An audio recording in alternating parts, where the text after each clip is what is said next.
할렐루야. 예, 반갑습니다.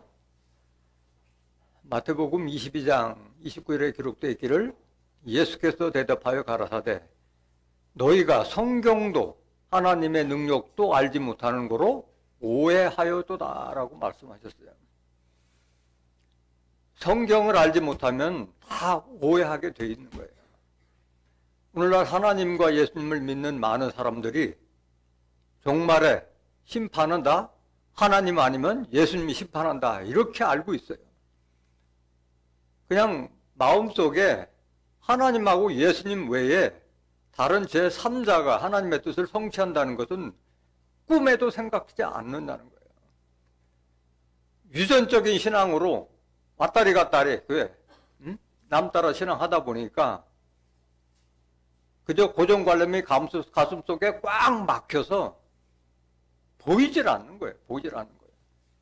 마치 예수님이 그 모세 율법을 받은 유대인에게 아무리 하나님의 말씀을 증거해도 그들이 알아들어요? 못 알아들어요? 못 알아듣는 것 같은 그런 이치예요. 머릿속에는 그냥 하나님, 예수님 외에는 제3자가 하나님의 뜻을 성취한다는 것은 전혀 생각을 못하고 있다는 거예요. 오늘 증거되는 말씀을 통해서 종말의 심판은 누가 하는지 확실하게 깨닫는 복된 시간이 되시길 원합니다. 이 시간 허락하신 하나님 말씀은 계시록 2장 26절부터 29절까지입니다. 봉독해 드리겠습니다. 이기는 자와 끝까지 내일을 지키는 그에게 만국을 다스리는 권세를 주리니 그가 철장을 가지고 저희를 다스려 질그릇 깨뜨리는 것과 같이 하리라. 나도 내 아버지께 받은 것이 그러하니라. 내가 또 그에게 새벽별을 주리라.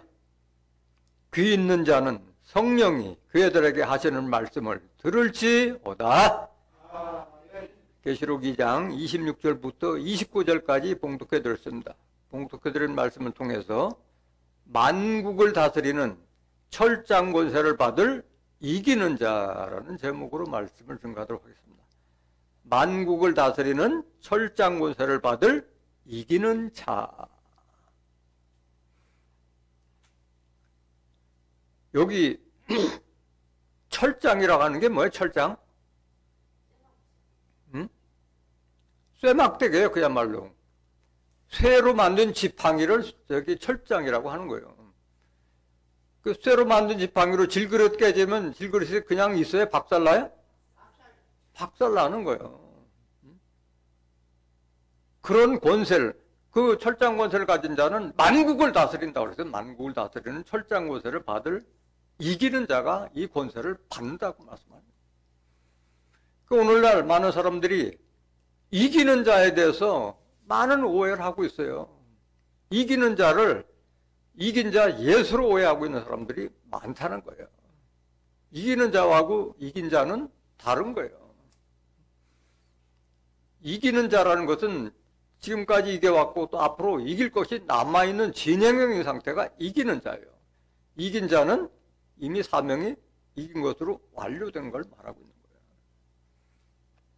오늘 본문 말씀 보시겠습니다. 계시록 2장 26절.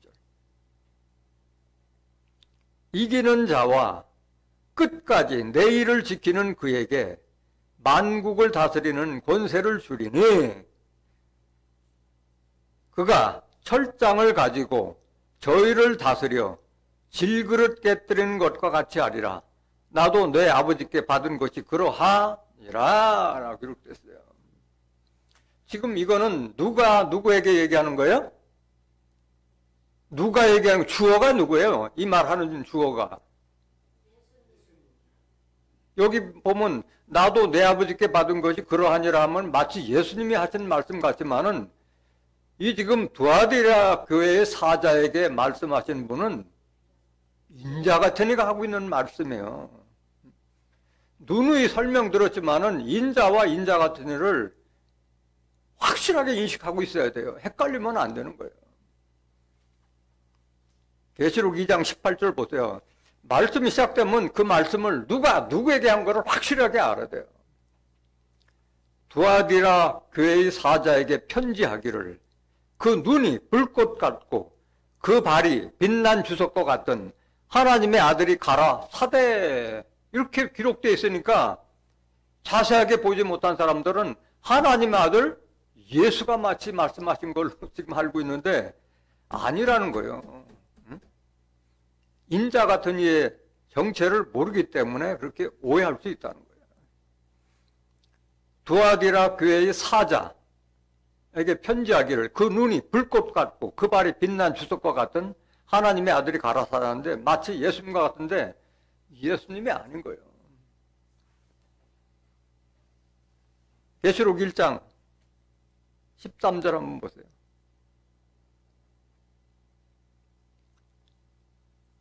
촛대 사이에 인자 같은 이가 발에 끌리는 옷을 입고 가슴에 금띠를 띠고 그 머리와 털의 희기가 흰 양털 같고 눈 같으며 그의 눈은 뭐 같고? 불꽃 같고 15절 그 발은 풀매에 단련한 빛난 주석과 같고 그의 음성은 마른 물소리와 같으며 그 오른손에 7별이 있고 그 입에서 좌우에 날선검이 나오고 그 얼굴은 해가 힘있게 비치는 것 같더라. 누구의 모습이에요? 인자 같은 이에요. 인자 같은 이. 응? 인자 같은 이가 지금 하고 있는 말이에요. 인자 같은 이가 하고 있는 말인 거예요. 그래서 인자 같은 이는 인자는 누구예요? 예수님이 인자예요. 마태복음 13장 30절에 좋은 씨를 뿌리는 이는 인자예요. 예수님은 하나님의 아들들이 될 수 있는 천국의 아들들이 될 수 있는 말씀의 씨를 뿌리는 이가 인자고 인자 같다는 것은 예수와 같다. 예수와 같다는 것은 예수와 동일 인물이 아니라 예수와 비슷한 사명을 가졌고 또 영이 같다는 것을 말하고 있는 거예요. 주합하는 자는 한 영이라. 고린도전서 6장 11절에 보면은 주합하는 자는 한 영이라고 그래서 한 영이라고 하는 거예요. 주합하는 자는 한 영이니라. 그래서 예수님은 부활하실 때 뭘 왜 부활하셨어요? 영으로 부활하신 거예요. 말씀으로 부활하신 거예요. 말씀으로. 영으로 부활하신 거예요. 그 영이 함께 하신 분이 바로 인자 같은 일을 말하고 있는 거예요. 예수님은 씨를 뿌렸는데 인자 같은 이는 뭘 하시는 분이에요? 거두는 분이요. 수습꾼이야. 인자 같은 이는. 계시록 14장 14절 보세요.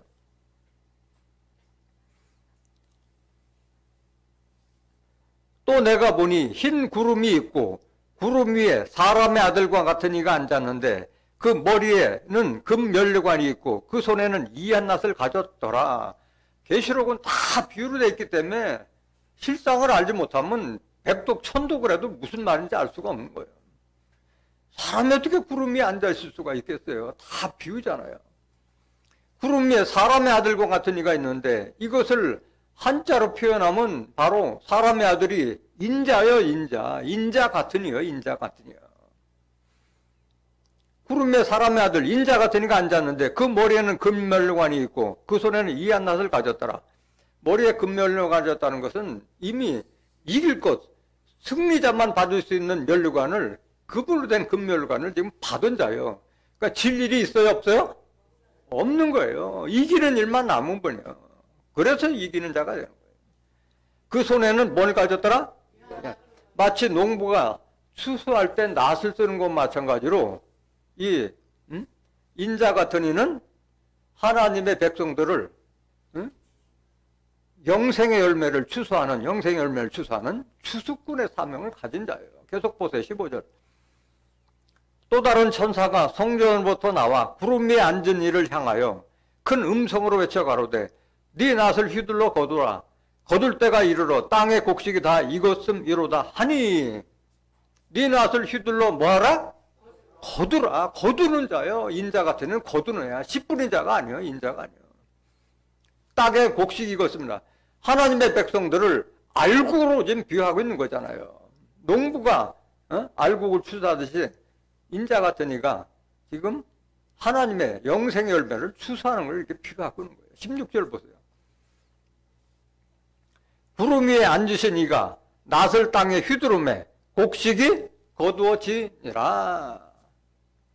낫은 하나님의 말씀을 상징하고 있는 거예요. 히브리서 4장 12절에 보면 하나님의 말씀은 살았고 운동력이 있어서 마치 좌우의 날선 두 검과 같고 우리의 영과 혼과 골수와 관절까지도 찔러 쪼개는 그런 권세 있는 말씀을 가졌다고 하는 말씀이에요. 그러면 이분은, 이 거두는 자는 예수님이 미리 말씀하셨어요. 응? 거두는 자가 이미 싹도 받고 영생에 이르는 열매를 모으나니, 응? 뿌리는 자와 거두는 자가 함께 즐거워함이라는 것을 예수님이 말씀하셨어요.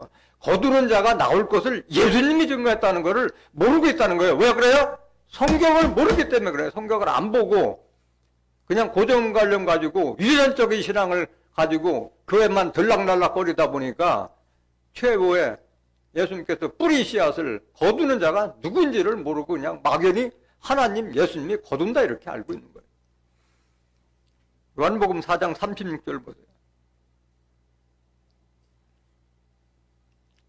거두는 자가 이미 삭도 받고 영생에 이르는 열매를 모으나니 이는 뿌리는 자와 거두는 자가 함께 즐거워하게 하려 함이니라. 이거 누가 말한 거예요? 예수님이 자기 제자들 보고 말씀하신 거예요. 거두는 자가 이미 싹도 받고 영생에 이르는 열매를 모으나니 인자 같은 이의 출현을 미리 예수님이 알려주신 거예요.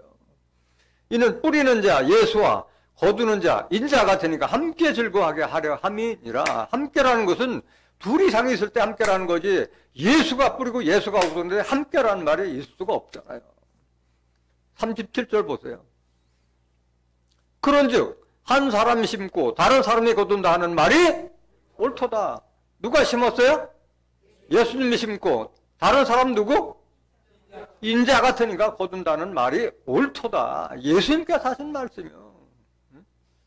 이걸 모르니까 그냥 마지막에 예수님이 심판한다, 예수님이 거둔다 이렇게 알고 있는 거예요.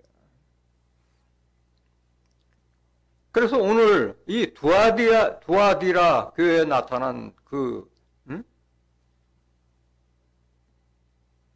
인자 같은 이는 7교회에 나타날 때마다 모양이 같은 모양으로 나타나요? 다른 모양으로 나타나요? 각각 그 교회 환경에 맞는 모습으로 다른 모습을 보여주는 거예요. 계시록 2장 1절 한번 보세요.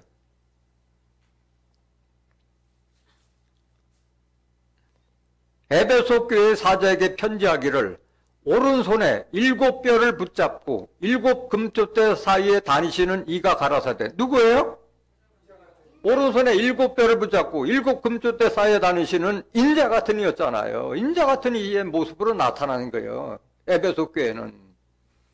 여기는 예수님만 얘기할 수가 없잖아요. 인자 같은 확실하게 나타나는데. 근데 계시록 2장 8절 보세요.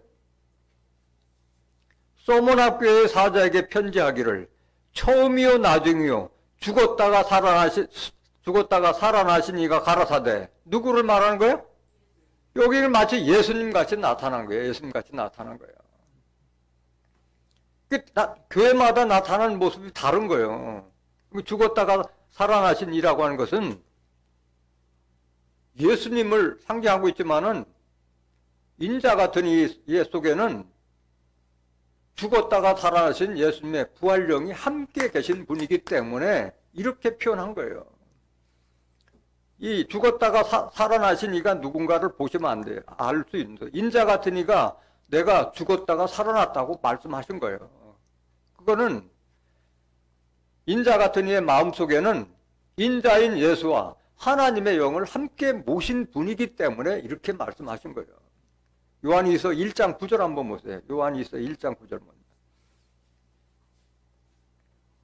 지내쳐 그리스도 교훈 안에 거하지 아니하는 자마다 하나님을 모시지 못하되 교훈 안에 거하는 이 사람이 아버지와 아들을 모시느니라. 아버지도 하나님도 지금 뭘로 계세요? 영으로 계시잖아요. 요한복음 4장 24절 주는 영이시니 아들 예수도 고린도서 3장 17절에 주는 영이시니 영으로 계신 하나님과 영으로 계신 예수님을 모신 자가 바로 인자 같은 이기 때문에 어떤 때는 예수와 같은 모습, 어떤 때는 인자 같은 이의 모습으로 나타나는 걸 말하고 있는 거예요. 계시록 1장 17절 보세요. 17절. 내가 볼 때 그 발 앞에 엎드려져 죽은 자 같이 되며 그가 오른손을 내게 얹고 가라사대 두려워 말라 나는 처음이요 나중이니. 여기 지금 현재 이것은 사도 요한이 예수님께서 보낸 천사를 통해서 보고 들은 것을 기록하고 있는데 내가 볼 때 그 발 앞에 엎드려져 죽은 자 같이 되는데 그 발은 누구 발을 말하는 거예요? 인자 같은 이의 발을 말하고 있는 거예요. 계시록 1장 13절부터 16절까지가 인자 같은 이에 대한 모습을 설명해 주고 나서 내가 볼 때 그 발 앞에 인자 같은 이 앞에 발 앞에 엎드려져 죽은 자 같이 되매 그가 오른손을 내게 얹고 가라사대 두려워 말라 나는 처음이요 나중이니 곧 산자라 내가 전에 죽었었노라. 이렇게 기록되어 있어요. 인자 같은 이는 내가 죽었었다. 그런데 살았다. 그러니까 부활하신 영이 함께 하신 분이라는 걸 깨닫기 원합니다. 볼지어다 이제 세세토록 살아있어 사망과 음부의 열쇠를 가졌노니. 그러니까 인자 같은 이는 사망과 음부의 열쇠까지도 가지신 엄청난 권세를 가진 분이라는 것을 깨닫기를 원합니다. 한 구절 더 보시겠습니다. 12절 보세요. 계시록 2장 12절. 계시록 2장 12절. 에베소 교회, 소모나 교회, 버가모 교회는 어떻게 나타나요? 버가모 교회의 사자에게 편지하기를 좌우에 날선 검을 가진 이가 가라 사대. 좌우에 날선 검을 누가 가지고 있어요? 인자 같은 이가 가지고 계시잖아요. 인자 같은 이가. 그렇게 인자 같은 이가 나타났다가 예수 같은 모습으로 나타났다. 다시 인자 같은 이가 나타났다. 계시록 2장 18절 다시 보세요.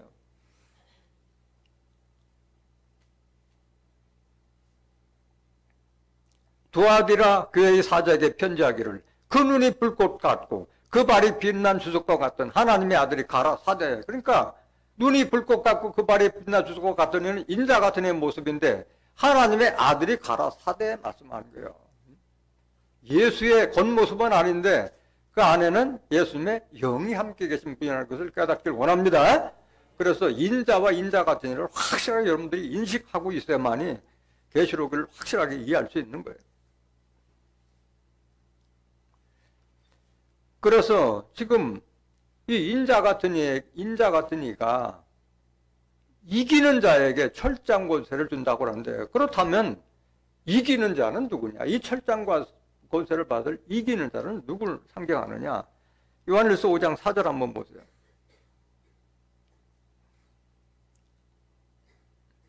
대저 하나님께로서 난 자마다 세상을 이기느니라.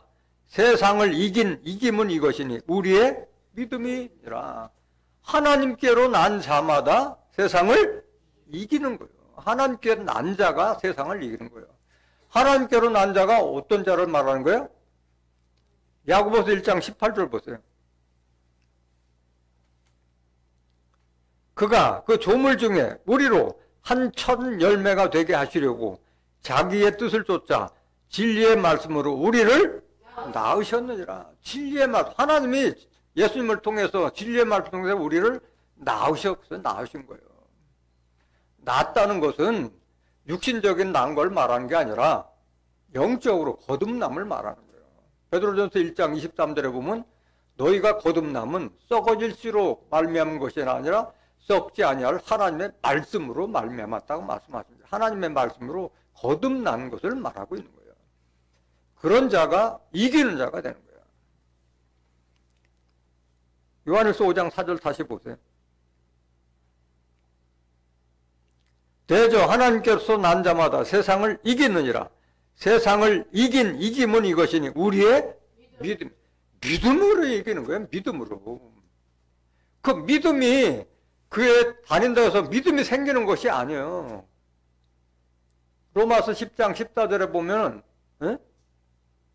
믿음은 들음에서 나며 들음은 그리스도의 말씀으로 말미암는 거예요. 교회 와서 하나님의 말씀, 예수님의 말씀을 들었을 때 믿음이 생기는 것이지 교회 다닌 데서 믿음이 생기는 것이 아닌 거예요. 교회 다녀서도 율법적인 설교만 들었을 때는 믿음이 안 생기는 거예요. 응? 그리스도의 말씀, 천국에 대한 말씀, 부활에 대한 말씀, 영생에 대한 말씀, 종말의 심판과 구원에 대한 말씀을 성경 속으로 들었을 때 아, 이렇게 이루어지는 그게 믿음인 거예요. 그게 믿음인 거예요. 요한일서 5장 5절 보세요.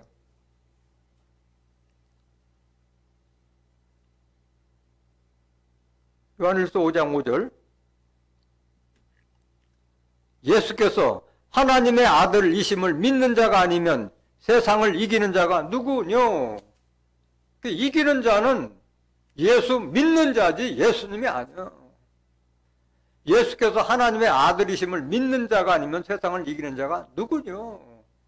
이기는 자는 예수 믿는 자지 예수님이 아니라는 거예요.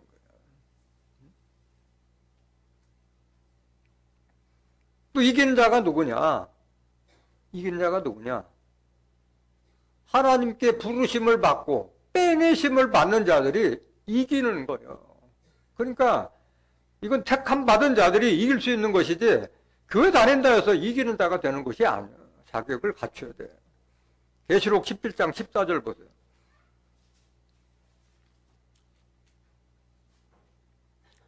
저희가 어린 양으로 더불어 싸우려니와 어린 양은 만주의 주시요 만왕의 왕이시므로 저희를 이기실 터이요 또 그와 함께 있는 자들 곧 부르심을 입고 빼내심을 얻고 진실한 자들은 이기리로다.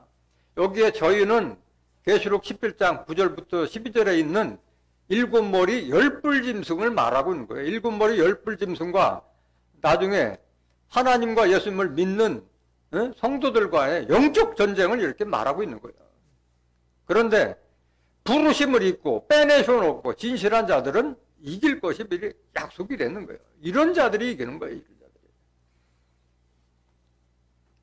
이런 섭리를 모르는 자가 계시록을 아무리 읽어본들 알 수도 없을 뿐만 아니라 이기는 자가 될 수 없는 거예요. 말씀을 아는 자가 그런 권세를 받는 것이지. 그래서 이긴 자와 이기는 자를 헷갈려서는 안 돼요. 예수님은 이긴 자였지 이기는 자가 아니에요. 요한복음 16장 33절 보세요. 이것을 너희에게 이름은 너희로 내 안에서 평안을 누리게 하려 함이라. 세상에서는 너희가 환난을 당하나 담대하라. 내가 세상을 이겼노라 하시니라. 예수님은 뭐 율법사나 바리새인이나 헤로당이나 빌라도 총독이나 다 말씀으로 당할 자가 있어요? 없어요? 없었잖아요. 비록 십자가를 지셨지만 그건 하나님의 뜻을 이루시기 위해서 스스로가 십자가 지신 거잖아요. 십자가 지시면서 억울하다 이랬어요? 다 이뤘다고 했잖아. 다 하나님 뜻 다 이뤘다고 했어요. 마지막. 그게 이기는 거예요. 그래서 이긴 자와 이기는 자를 확실하게 구분하시길 원합니다. 그러면 이 만국을 다스릴 철장 권세를 받을 최초의 사람이 누구냐? 그것은 바로 예수님으로부터 나오는 영적 아들이 받을 것을 이미 계시록에 예언이 되어 있어요. 계시록 12장 1절 한번 보세요. 하늘에 큰 이적이 보이니 해를 입은 한 여자가 있는데 그 발 아래는 달이 있고 그 머리에는 12별의 면류관을 썼더라. 이게 다 비유로 됐으니까 이거 읽어봐야 어떻게 알아요? 해를 어떻게 입어 사람이 6,000도가 넘는 해를 입으면 다 타버리지. 비우잖아요. 달도 비우고 별도 다 비웠잖아요. 그 이 해를 입은 한 여자가 누구냐? 정체를 한번 알아보겠습니다. 해를 입었다는 것은 하나님의 말씀을 입었다는 걸 말하고 있는 거예요. 해는 누굴 상징해요? 하나님 상징하잖아요. 시편 84장 11절 보세요. 여호와 하나님은 해요 방패라. 여호와께서 은혜와 영화를 주시며 정직히 행하는 자에게 좋은 것을 아끼지 아니할 것임이니라. 하나님을 해를 위한 거예요. 하나님은 해이기도 하지만 하나님은 뭘로 계세요? 말씀으로 계시잖아요. 말씀으로. 말씀으로 전신갑주했다는 거예요. 여자가 하나님의 말씀으로 전신갑주했다. 그 발언은 그 발언 달이 있다고 그랬는데, 해는 광명체요. 빛을 발하지만 달은 광명체가 아니라 반사체요. 해를 받아서 도로 비추는 것이 반사체요. 바로 예수님을 상징하고 있는 거예요. 달은.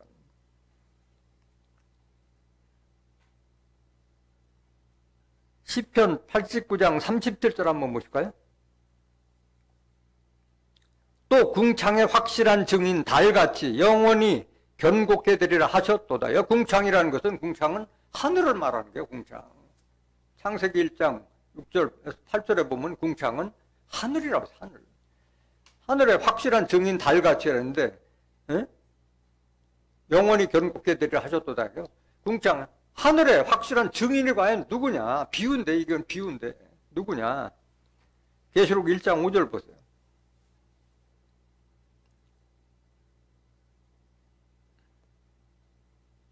또 충성된 증인으로 죽은 자들 가운데서 먼저 나시고 땅의 임금들의 머리가 되신 예수 그리스도 말미암아. 충성된 증인이 누구예요? 예수님을 상징하고 예수님. 그럼 12별은 뭐냐? 12별도. 별도 많은 사람들을 오른데리로 한 자를 하늘의 별과 같이 빛나리라고 말씀하셨어요. 선지자를 상징하는 거예요. 예수님은 12제자를 거느려서 사명을 감당했잖아요. 다니엘서 12장 3절 보세요. 지혜 있는 자는 궁창의 빛과 같이 빛날 것이요 많은 사람을 옳은 대로 돌아오게 한 자는 별과 같이 영원토록 비치리라. 해도 달도 별도 다 궁창에 있잖아요. 하늘에 있잖아요. 하늘에. 지혜 있는 자는 다 하늘의 빛과 같이 빛날 것이요 많은 사람을 옳은 대로 돌아오게 한 자는 별과 같이 영원토록 비치리라. 그러니까 해를 잊고 하나님의 말씀을 잊고 발 아래 달이 있던 확실한 증인, 그 다음에 12별의 면류관을 쓴 자는 예수라는 것을 알 수 있는 줄 믿습니다. 계시록 12장 1절 다시 보세요. 하늘에 큰 이적이 보이니 해를 입은 한 여자가 있는데 그 발 아래는 달이 있고 그 머리에는 12별의 면류관을 썼더라. 2절.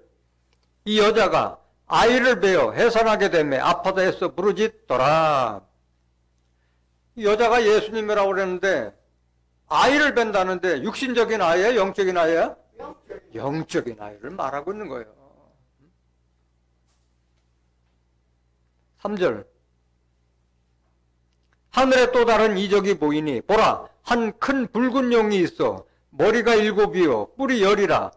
그 여러 머리에 7 면류관이 있는데, 여기 붉은 용이 나타나는데 머리가 7이고 뿔이 10이니까 용은 다른 말로 말하면 7머리 10뿔 짐승을 지금 상징하고 있는 거예요.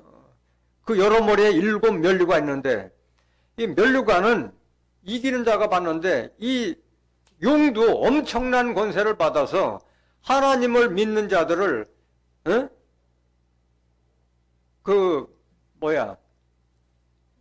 넘어지게 하고 엎어지게 하고 그 권세를 잊기 때문에 면류관을 받았다고 이렇게 하는 거예요. 짐승도 짐승에 면류관이 있는 거예요. 짐승도. 4절 더 보세요. 4절. 계시록 12장 4절. 그 꼬리가 하늘별 3분의 1을 끌어다가 땅에 던지더라. 용이 해산하려는 여자 앞에서 그가 해산하면 그 아이를 삼키고자 하더니, 이 용, 7머리 10뿔 짐승은 여자, 예수님이 해산하는 그 남자가 나면은 삼키려고 하는 대적자를 상징하고 있는 거잖아요. 대적자를 말하고 있는 거잖아요. 그 이 용의 실상은 뭐냐, 용. 지난번에도, 용뱀 마귀사단에서 다 증거를 드린 바가 있지만은 이 용의 정체가 뭐냐, 용의 정체가. 계시록 12장 9절 보세요.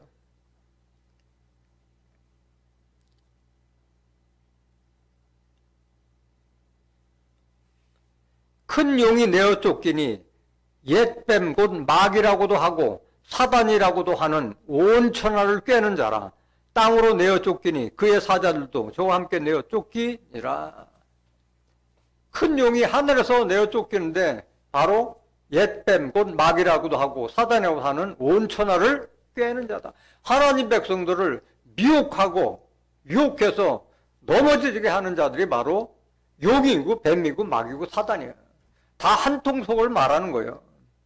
시대가 달라서 표현만 다를 뿐이었지 다 미혹의 영, 거짓 영을 가진 자들을 말하고 있는 줄 믿습니다. 그럼 일곱 머리 열뿔 짐승은 뭐냐? 이건 바다로부터 나오는 짐승을 말하고 있는 거예요. 계시록 13장 1절 보세요. 용이 바로 일곱 머리 열뿔 짐승인데 내가 보니 바다에서 한 짐승이 나오는데 뿔이 열이요 머리가 일곱이라 그 뿔에는 열 면류관이 있고 그 머리들에는 참남된 이름들이 있더라. 마찬가지 일곱 머리 열뿔 짐승이 열 면류관 하나님 백성들을 미혹하고 그 다음에 넘어뜨리게 하는 그 이기는 권세를 가지고 있기 때문에 면류관을 받았다고 말하고 있는 거예요. 그 일곱 머리에는 참남된 이름, 도가 지나칠 정도로 그 엄청난 그런 권세를 이름을 가졌다고 말하고 있는 거예요. 일곱 머리. 그 짐승이라고 하는데 일곱 머리 열뿔 짐승인데 이 과연 이게 짐승이냐? 짐승이 아니야. 계시록 13장 18절 한번 보세요.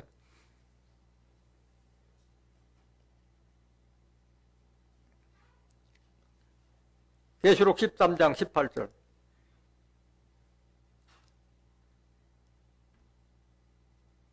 지혜가 여기 있으니 총명이 있는 자는 그 짐승의 수를 세어보라. 그 수는 사람의 수니 666이니라. 그 짐승은 짐승의 사람이에요? 사람 짐승을 말하는 거예요. 짐승 같은 사람. 인면수심, 얼굴은 사람인데 마음속은 짐승 마음을 가진 자들을 바로 짐승으로 표한 거예요. 짐승. 일곱 머리 열뿔 짐승이나 계시록 13장 11절에 땅에서 나온 두 뿔 가진 짐승이나 다 짐승들은 다 사람을 말하고 있는 거예요. 어떤 사람이냐? 입으로는 하나님 믿는다고 하는데 하나님을 믿지 않는 자들을 바로 짐승으로 표한 거예요. 디도서 1장 12절 보세요. 짐승을 정확하게 알고 있어야 돼요. 그레데인 중에 어떤 선지자가 말하되 그레데인들은 항상 거짓말장이며 악한 짐승이며 사람을 그레데인 사람들을 짐승으로 표했어요. 거짓말장이 바로 용, 뱀, 마귀 싸는 것 같이 꿰는 자요. 거짓말로 꿰는 자. 미혹하고 유혹하는 자요. 배만 위하는 게으름장이라 하니 이들이 누구냐? 16절. 디도서 1장 16절. 저희가 이 짐승 같은 자는 하나님을 시인하나 행위로는 부인하니 가증한 자요. 복종치 아니하는 자요. 모든 선한 일을 버리는 악한 자를 가리켜 바로 짐승으로 표했어요. 유다서 1장 10절부터 12절에도 같은 말씀이 기록되어 있어요. 가인과 같은 자들, 발람과 같은 자들, 고라의 팩을 쫓는 자들은 바로 이성 없는 짐승, 물 없는 목자, 말씀 없는 목자들을 바로 짐승으로 표현하는 거예요. 짐승으로 표현하는 거예요.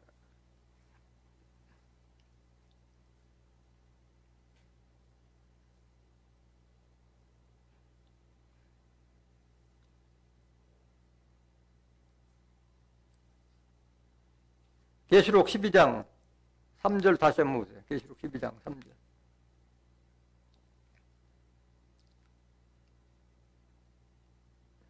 하늘에 또 다른 이적이 보이니 보라 한 큰 붉은 용이 있어 머리가 일곱이요 뿔이 열이라.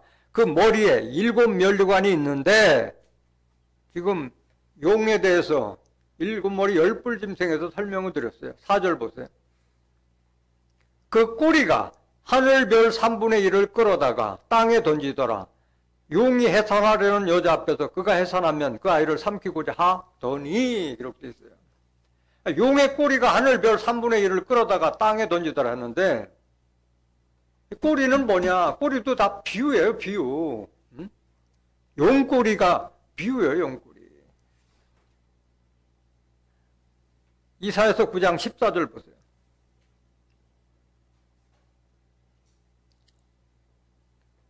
이러므로 여호와께서 하루 사이에 이스라엘 중에서 머리와 꼬리며 종려가지와 갈대를 끊으시리니, 머리는 곧 장로와 존귀한 자요, 꼬리는 곧 거짓말을 가르치는 선지자. 거짓말을 가르치는 선지자들이 하늘 별들을 끌어서 땅으로 떨어지는 거예요. 하나님 많은 사람들 옳은 데로 인도하는 자를 하늘의 별과 같이 빛났다는데, 그런 권세를 받은 자들도 이 용들 잘못 만나면 땅으로 떨어진다는 걸 말하고 있는 거예요. 계시록 12장 5절 보세요.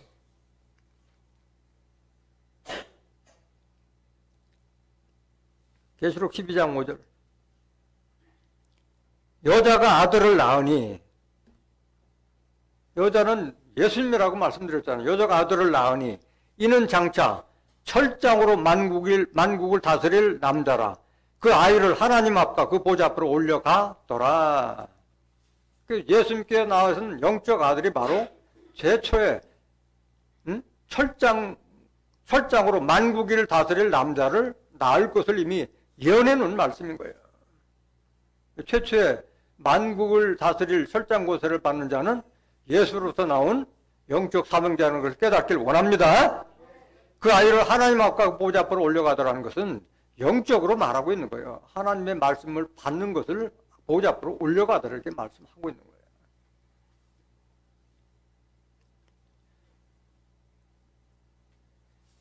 그래서 이 철장 권세를 받을 자의 출현에 대해서는 이미 다윗 선지자가 오래전에 예언해 놨어요. 다윗 선지자가. 놀라운 섭리예요, 이건. 시편 2장 6절 보세요. 내가 나의 왕을 내 거룩한 산 시온에 세웠다 하시리도다.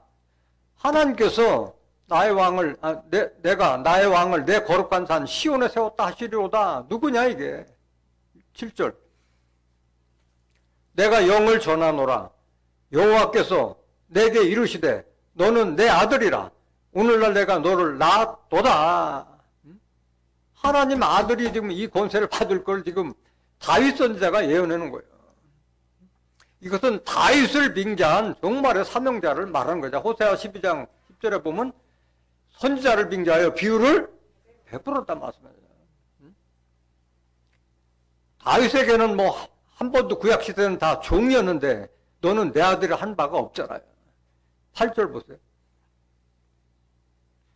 내게 구하라. 내가 열방을 유업으로 주리니 네 소유가 땅끝까지 이르로다. 네가 철장으로 저희를 깨뜨리며 질그릇같이 부수리라 하시도다. 이미 다윗 선지자가 종말에 이루어질 섭리를 이미 이렇게 오래전에 예언해 놓은 말씀인 거예요. 하나님의 아들 될 권세를 갖는 자에게 철장 권세를 줄 것을 이미 다윗 선지자가 오래전에 예언해 놓은 말씀인 거예요.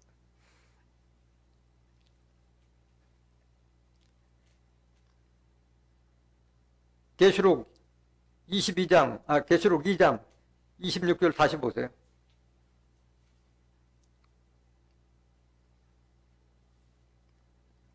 계시록 2장 26절.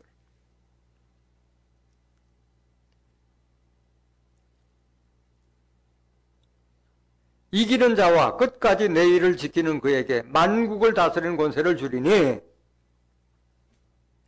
그가 철장을 가지고 저희를 다스려 질그릇 깨뜨리는 것 같이 하리라. 나도 내 아버지께 받은 것이 그러하니라. 예수님이 하나님에게 철장 권세를 받았다는 것은 예수님이 직접 무슨 쇠몽둥이 가지고 일했었어요? 아니잖아요. 말씀의 권세를 철장으로 비유한 거예요. 쇠몽둥이로 질그릇 깨뜨리는 것 같이 다 예수 앞에 다 굴복될 수밖에 없었던 거예요. 그런 권세를 예수님께서 하나님께 받은 그런 권세를 이기는 자한테 줄 것을 말씀하신 거예요. 예수님이 받았기 때문에 나도 내 아버지께 받은 것이 그러하지라 했는데 예수님이 하나님께 뭘 받았느냐? 모든 권세를 다 받으셨어요. 요한복음 5장 22절 보세요.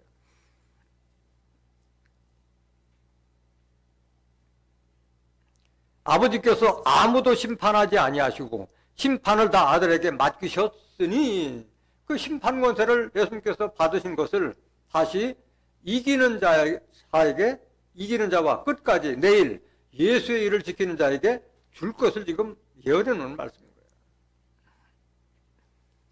그 많은 사람들이 서두에도 말씀드렸지만은 종말의 심판을 하나님이나 또는 예수님이 한다고 하는데 예수님이 할 수가 없어요. 왜 할 수가 없어요? 예수님은 영으로 계시기 때문에 심판을 할 수가 없는 거예요. 심판이라고 하는 것은 뭐 때들어 부시는 것이 아니라 누가 옳으냐 누가 그러냐 옳고 그름을 분간해 주는 것을 말하고 있는 거예요. 심판이라는 것은.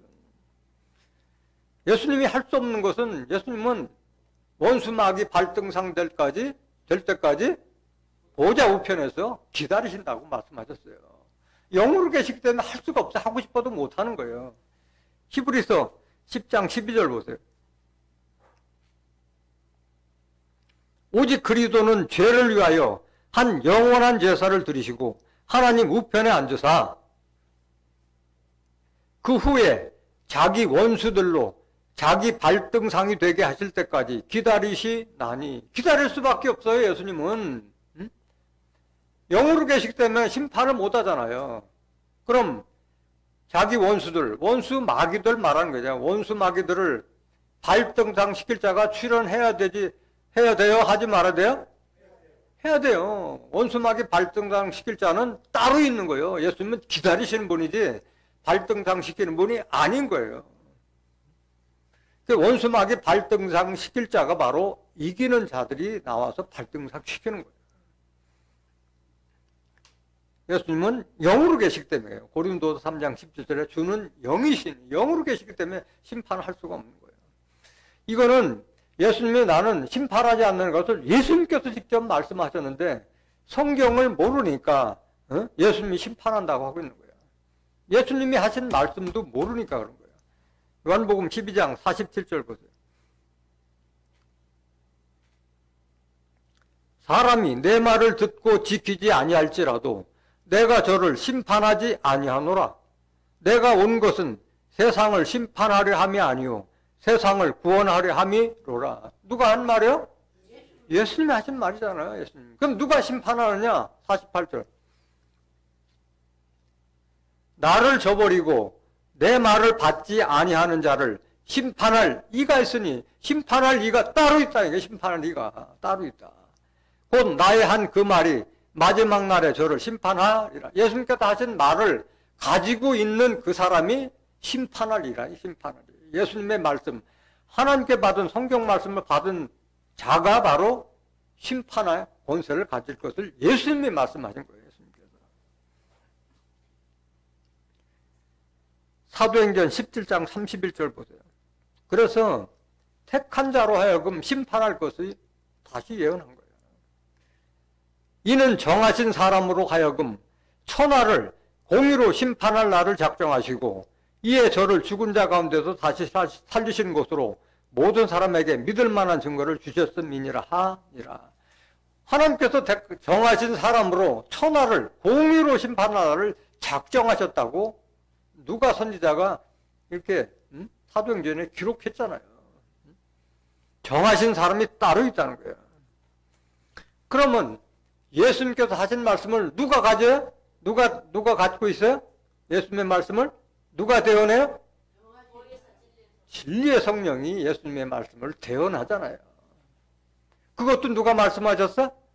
예수님께서 하신 말씀이에요. 요한복음 16장 12절. 내가 아직도 너에게 이를 것이 많으나 지금은 너희가 감당치 못하리라. 이것은 예수님이 십자가 지시기 전에 마치 유언과도 같이 말씀하신 말인 거예요. 마지막 당부의 말이에요. 13절. 그러나 진리의 성령이 오시면 그가 너희를 모든 진리 가운데로 인도하시리니 그가 자유로 말하지 않고 오직 듣는 것을 말하시며 장래일을 너에게 알리시리라. 예수님께서 십자가 지시기 전에 제자들에게 하고 싶은 얘기는 많은데 해줘봐야 감당을 못한다. 이거 감당. 때가 아니기 때문에 말귀도 못 알아듣고 감당이 안 된다. 그러나 진리의 성령이 오시면 그가 너희를 모든 진리 가운데로 인도하시리니. 성령이에요? 사람이에요? 사람이요. 진리의 성령을 받은 그가 너희를 모든 진리, 창세기부터 계시록까지 모든 진리 가운데로 인도하시리니. 그가 자유로 말하지 않고 오직 듣는 것을 말하시며, 영으로 계신 하나님과 영으로 계신 예수님을 듣는 것을 말해주시고 장래 이루어질 계시록의 섭리까지 다 알려주실 줄 믿습니다. 누가 오시면? 진리의 성령은 바로 예수님의 대언자를 말하고 있는 거예요. 14절 보세요.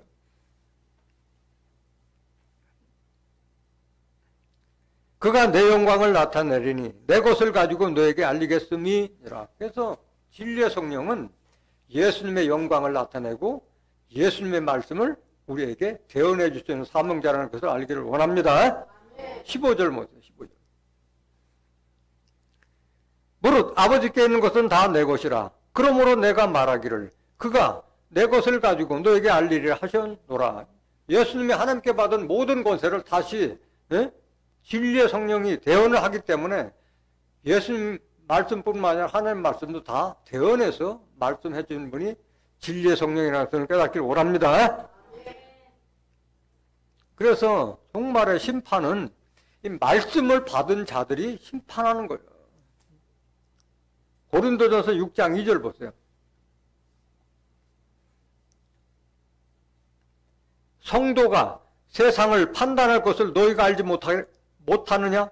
세상도 너에게 판단을 받겠거든 지극히 작은 일 판단하기를 감당치 못하겠느냐? 판단이라는 거나 심판이라는 같은 말이잖아요. 옳고 그름을 분별해 주는 것이 판단이고 심판이잖아요. 성도는 교회 다니는 자가 성도가 아니라 진리의 말씀으로 거룩하게 된 자들이 바로 성도예요. 거룩한 물이라는 뜻이잖아요. 성도는. 요한복음 17장 17절에 저희를 진리로 거룩하게 하옵소서. 아버지의 말씀은 진리입니다. 하나님의 말씀으로 거룩하게 된 성도들이 세상을 판단할 것을 말하고 있는 거예요. 성도들이 마찬가지 종교 지도자를 다 심판하는 권세를 가질 것을 이미 다윗 선지자가 오래전에 예언해 놨어요. 시편 149편 5절 보세요.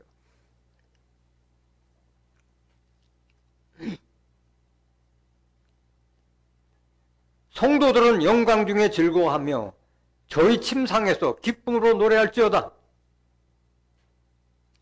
그 입에는 하나님의 전영이요 그 수중에는 두 날 가진 칼이로다. 입에는 하나님의 존귀와 영광만을 증거하고 수중에는 두 날 가진 칼이로다. 수중에 무슨 칼을 가지고 있어요. 말씀의 칼을 가지고 있다는 거예요. 히브리서 4장 12절에 하나님의 말씀을 가진 자들이 바로 성도라는 게 성도가. 7절.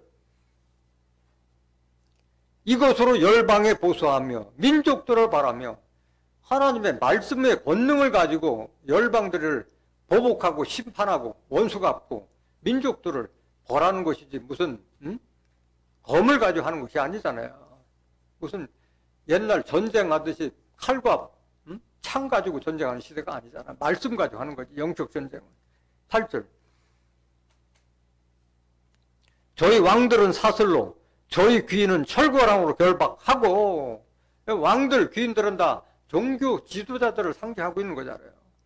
사슬이나 철거랑이 다 하나님의 말씀에 권세를 지금 사슬 또는 철거랑으로 비웠다는 것을 알기를 원합니다. 9절. 기록한 판단대로 저희에게 시행할지로다. 이런 영광은 그 모든 성도에게 있도다. 할렐루야.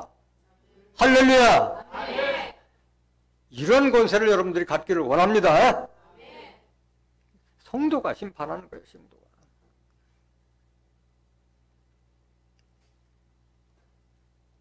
말씀의 칼을 말하는 게 말씀의 칼. 칼로.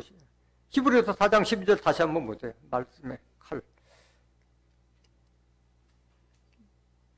하나님의 말씀은 살았고 운동력이 있어 좌우의 날선 어떤 검보다도 예리하여 혼과 영과 및 관절과 골수를 찔러 쪼개기까지 하며 또 마음의 생각과 뜻을 감찰하나니. 이런 권세를 다 성도들이 가졌다는 거예요. 하나님 말씀의 권세를. 그래서 거짓 정교지도를 다 사로잡는 그런 권세를 약속하신 거예요. 그래서 여러분들은 이런 말씀의 권세를 가져야 되는 거예요. 로마서 6장 13절 한번 보세요. 로마서 6장 13절. 또한 너희 지체를 불의의 병기로 죄에게 드리지 말고 오직 너희 자신을 죽은 자 가운데서 다시 산 자같이 하나님께 드리며 너희 지체를 의의 병기로 하나님께 드리라. 여러분들 지체를 무슨 병기로? 의로운 일의 병기로 나타나라. 하나님께 드리라. 이게 의의 병기가 되라는 거예요. 그 철장권세를 받으면 뭐 할 거야? 다 바벨론 부수는 일 하는 것이 바로 철장권세 받을 자들의 사명이잖아요. 에레미야 51장 20절 한번 보세요.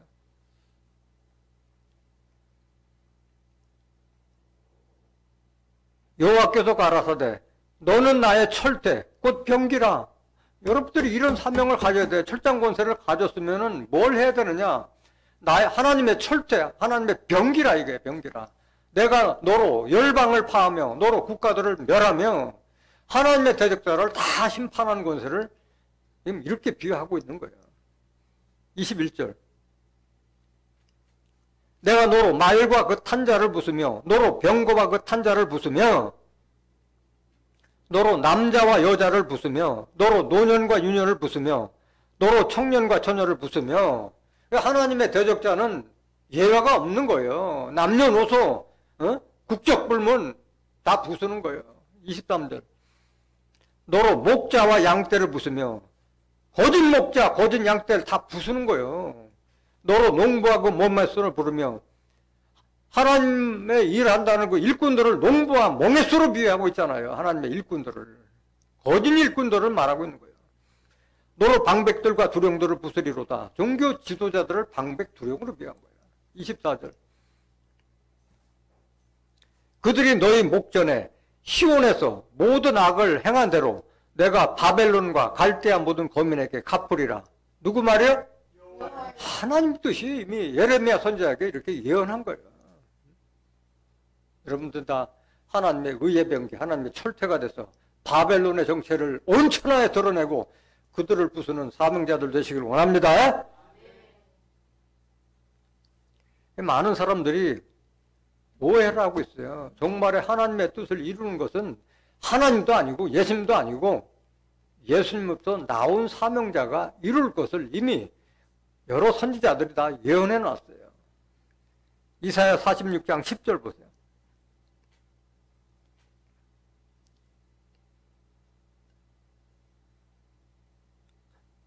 이사야서 46장 10절.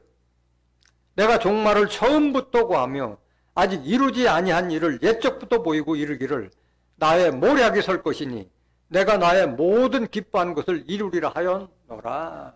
하나님은 이미 이 성경 속에 종말에 이룰 것을 다 선지자들에게 다 알려주신 줄 믿습니다.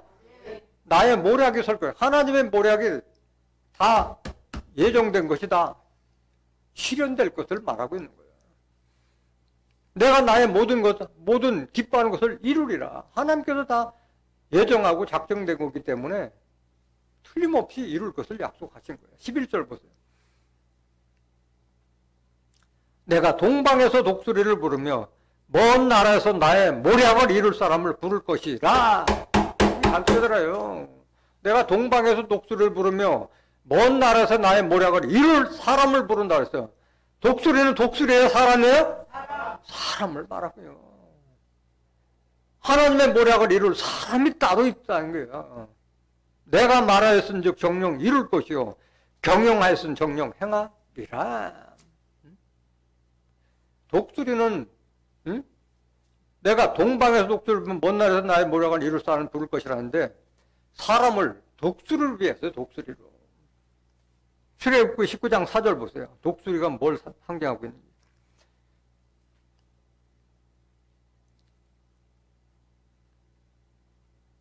나의 애굽 사람에게 어떻게 행하였음과 내가 어떻게 독수리 날개로 너희를 업어 내게로 인도하였음을 너희가 보았느니라. 아니 이스라엘 족속이 출애굽해서 가나안 땅을 인도하는데 그 애굽에 10가지 재앙을 내리고 독수리 날개로 이스라엘 족속을 다 업어서 내게로 인도했다는데 독수리 2날개로 어떻게 그 이스라엘 족속 다 업어서 인도할 수 있어요? 누구를 위한 거예요? 모세와 아론을 지금 상징하고 있는 거예요. 그걸 독수리 2날개로 위한 거예요. 한 구절 더 보겠습니다. 계시록 8장 13절 보세요. 내가 또 보고 들으니 공중에 날아가는 독수리가 큰 소리로 이르되 땅에 거하는 자들에게 화가 있으리로다. 이 외에도 새 천사의 불나팔 소리를 인함이로다 하더라. 아니 날아가는 독수리가 무슨 화 말을 해요. 어떻게 독수리는 가장 높이 날고 멀리 보잖아요. 눈이 밝아서 시야도 밝고, 그러니까 멀리 이루어질 예언의 사명을 가진 사람을 독수리 비했다는 것을 깨닫기 원합니다. 독수리는 독수리가 아니라 사람이다. 내가 동방에서 하나님의 모략을 이룰 사람을 부를 것이라 말씀하셨는데 그 동방에서 부르는 독수리, 그 사람이 누구냐? 이게 누구냐? 이사야서 41장 2절 보세요.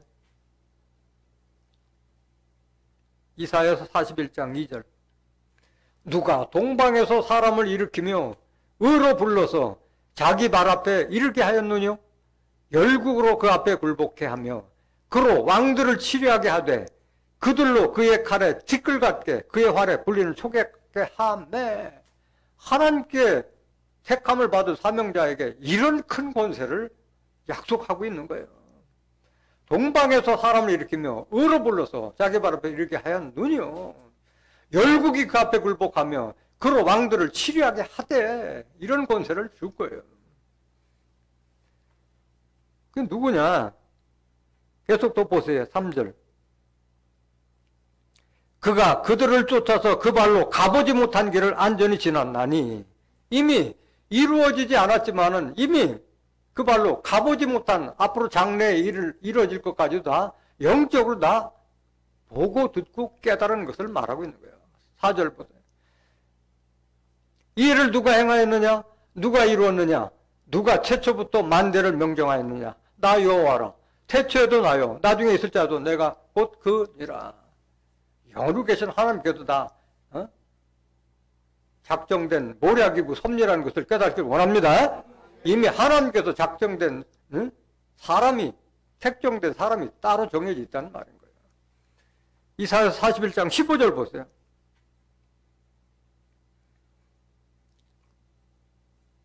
보라 내가 너로 이가 날카로운 새 타작기계를 삼으리니. 하나님께서 택한 자를 새 타작기계를 삼으리니 네가 산들을 쳐서 부스러기를 만들 것이며 작은 산들로 겨같게 할 것이라. 타작기계는 곡식을 터는데 무슨 산을 부숴요. 산은 산이 아니라 하나님의 말씀을 듣는 사람들이 모이는 교회나 종교단체를 산으로 비한 거예요. 에스겔서 6장 3절에 산들아 여호와의 말씀을 들을지어다. 산이 어떻게 하나님 말씀을 들어요? 하나님 말씀 듣는 사람들이 모인 것을 산으로 비한 거예요. 그러니까 모든 산들이 다 이 타작기계, 하나님께서 택하신 동방의 의인에게 다 굴복될 것을 말하고 있는 거예요. 같은 말씀을 스가랴 선지자도 예언했어요. 스가랴서 4장 7절 보세요.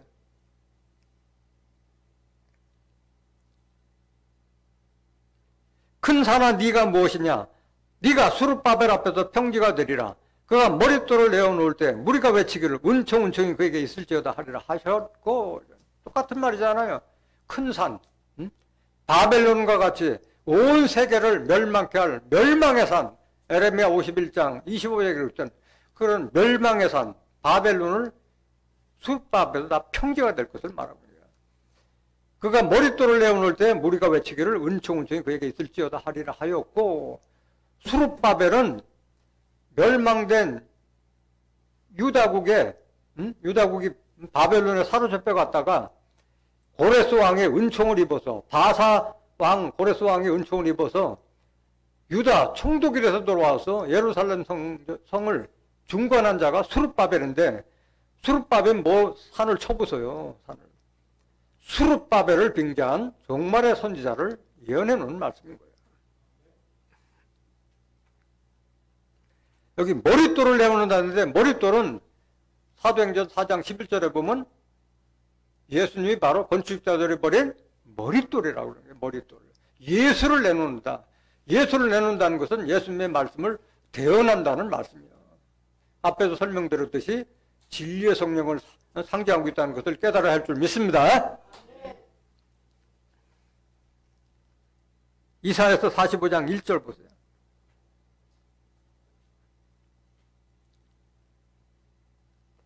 나 여호와는 나의 기름 받은 고레스의 오른손을 잡고 열국으로 그 앞에 항복하게 하며 열왕의 허리를 풀며 성문을 그 앞에 열어서 닫지 못하게 하리라. 내가 고레스에게 이르기를 내가 네 앞서 가서 험한 곳을 평탄케 하며 논문을 쳐서 부수며 세뱃장을 꺾고. 하나님께서 고레스에게 이런 권세를 준 적은 없어요. 이것도 고레스를 빙자한 종말의 선지자를 지금 예언하고 있는 말씀인 거예요. 3절 보세요. 네게 흑암 중의 보화와 은밀한 곳에 숨은 재물을 주어서 너를 지명하여 부른 자가 나 여호와 이스라엘의 하나님인 줄 알게 하리라. 고레스는 바사국의 왕이었지, 응? 하나님께서 택하신 하나님의 사명자가 아니에요. 하나님의 사명자가 아니에요. 4절 더 보세요. 내가 나의 종 야곱 나의 택한 이스라엘을 위하여 너를 지명하여 불렀나니 너는 나를 알지 못하였을지라도 나는 내게 칭을 주었노라. 아니 바사 왕인데 여긴 보면 나의 종 나의 야곱 나의 택한 이스라엘을 위하여 너를 지명하여 불렀나니, 빙자한 거예요. 고레스 왕을 빙자해서 하나님께서 종말에 택할 사명자를 비유한 거예요. 그럼 도대체 이 고레스가 누구냐? 고레스는 바사왕이지 목자가 아닌데 목자를 불렀다고 말씀하셨어요. 이사야 44장 28절 보세요. 고레스에 대하여는 이르기를 그는 나의 뭐라? 목자라. 나의 모든 기쁨을 성취하리라 하며 예루살렘에 대하여는 이르기를 중건되리라 하며 성전에 대하여는 이르기를 내 기초가 되리라 하는 자니라. 고레스를 빙자한 종말에 하나님께서 택한 목자를 통해서 하나님의 기쁨을 다 성취하는 것을 예언했다는 것을 깨닫기를 원합니다. 하나님의 모략을 이룰 사람을 동방에서 부른다고 그러는데 하나님의 모략을 알아야지 모략을 이룰 거 하잖아요. 하나님의 모략을 신을 받을 자가 있을 것을 이사야 선지자가 예언해 놨잖아요. 이사야서 11장 1절 보세요. 이새의 줄기에서 한 싹이 나며 그 뿌리에서 한 가지가 나서 결실할 것이요. 이새는 다윗의 아버지잖아요. 줄기에서 한 싹이 났다는 것은 다윗을 상징하는 거고 그 뿌리에서 한 가지가 나서 결실할 것이요. 뿌리는 이새의 뿌리나 다윗의 뿌리는 한 뿌리잖아요. 다윗의 뿌리는 누구예요? 계시록 22장 16절에 나 예수는 다윗의 뿌리요 자손이니 광명한 새벽불이라 하노라 말씀하셨어요. 그 뿌리, 다윗의 뿌리는 예수로부터 한 가지가 나서 결실할 것을 예언해 놓은 거예요. 2절 보세요. 여호와의 신, 곧 지혜와 총명의 신이요 모략과 재능의 신이요. 무슨 신? 모략과 재능. 하나님의 모략을 이룰 모략과 재능의 신이 다윗의 뿔에서 나온 사명자에게 임하기 때문에 하나님의 모략을 성취할 수가 있는 거예요. 재능의 신이요 지식과 여호와를 경외하는 신이 그 위에 강림하시니 그는 누구예요? 다윗의 뿔에서 나온 가지 사명자에게 하나님의 모략의 신이 임해서 하나님의 모략을 이루는 것을 깨닫기를 원합니다. 10절 보세요. 10절. 이사야서 11장 10절. 그날에 이새의 뿌리에서 한 싹이 나서 만민의 기호로 설 것이요 열방이 그에게로 돌아오니 그 간 곳이 영화로우리라. 그래서 이새의 뿌리에서 나온 그 싹이 만매의 기호로 설 때 열방들이 다 그에게 돌아올 것을 이미 이사야 선지자가 오래전에 예언한 거예요. 예수님 탄생 약 800~900년 전에 예언해 놓은 말씀인 거예요. 이거는 이사야 선지자가 예수님에서 나온 씨의 사명자가 하나님의 모략을 이룰 것을 이미 다 예언해 놓은 말씀이에요. 이사야 53장 10절 보세요.